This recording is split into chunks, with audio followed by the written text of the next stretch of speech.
Indonesia saat ini kena yang dinamakan middle income trap country, yaitu istilah di mana kelas menengah tidak bisa naik ke kelas atas. Jadi negara Indonesia yang berada di kelas menengah ini tidak bisa naik. Sekali lagi harus digarisbawahi, tidak bisa naik di kelas atas atau tidak boleh. Negara yang terjebak di dalam middle income trap adalah negara yang GDP per kapitanya adalah antara $3.500 sampai $5.000 per kapitanya seperti Indonesia. Banyak negara yang terjebak di kelas menengah itu selama puluhan tahun. Misalnya Brazil itu lebih dari 30 tahun baru keluar dari istilah negara dengan middle class income-nya. Argentina juga sama, puluhan tahun juga baru bisa keluar. Ini yang terkadang membuat kita berpikir, seandainya saja ya kita ini adalah kepala negara Amerika atau kepala negara Cina, di mana keduanya saat ini memainkan perdagangan internasional lebih dari 30%, lebih dari 70%. Maka negara pasar harus dibuat GDP-nya tidak di bawah dan tidak di atas, di trap. Mengapa? Karena kalau negara-negara pasar tadi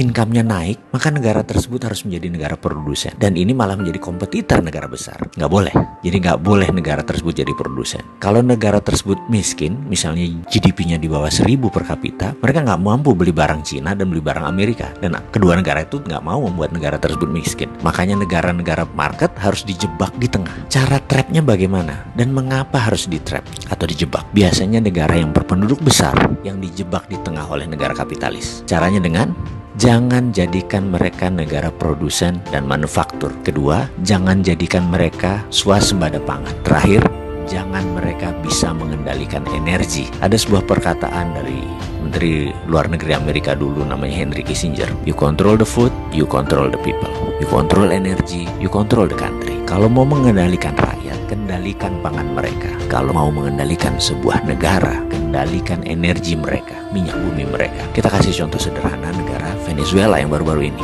Negara ini menghasilkan minyak lebih besar dari Indonesia. Suatu saat Venezuela melawan dalam tanda petik Amerika dengan menjual minyak mentahnya ke Cina. Amerika marah dan Amerika membuat Venezuela menjadi failed state atau negara gagal dengan financial warfare yang dilakukan oleh economic hitman-nya, pasukannya CIA-nya Amerika. Dan kita semua tahu negara tersebut dalam setahun terjadi hyperinflation. Mata uang Venezuela nilainya jatuh 1.000.000% sampai harus menerbitkan cryptocurrency sebagai ganti mata uang negara mereka. Sebagai catatan, Amerika sangat memperhatikan homeland security-nya. Jadi mulai dari ujung benua Amerika Utara sampai ujung selatan Chile, Argentina harus di bawah kendali Amerika. Jadi ya hal-hal negara seperti Venezuela ini disikat pasti. Oke, kita kembali ke topik. Bagaimana supaya kita keluar dari jebakan middle income country tadi? Kalau saya boleh memberikan saran, bagaimana kalau kita pakai apa yang Taiwan pakai, apa yang Cina pakai, apa yang Singapura pakai, apa yang Jepang pakai waktu di trap dulu, yaitu dengan TINA. Pasti paham kan, wahai pengelola negara, paham TINA.